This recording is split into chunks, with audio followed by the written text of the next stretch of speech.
ساء قرينا.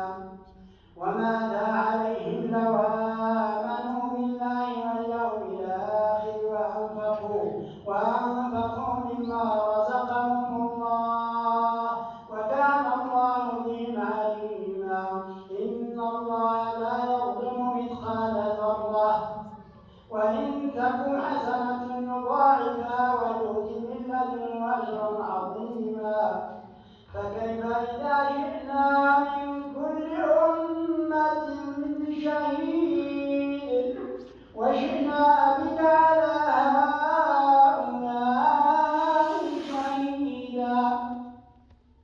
يومئذ يود الذين كفروا وعصوا الرسول لو تسوى بهم الأرض ولا يكتمون الله حديثا.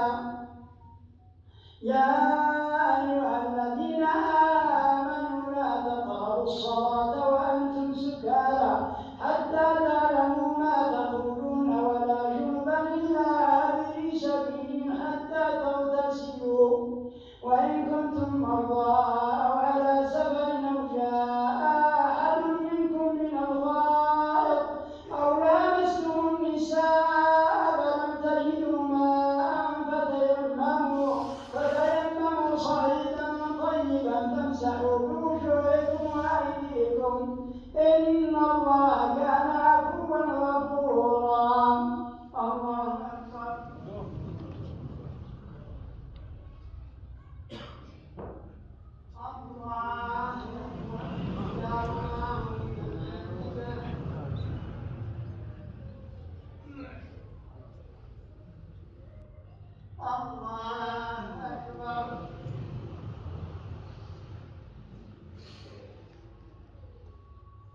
الله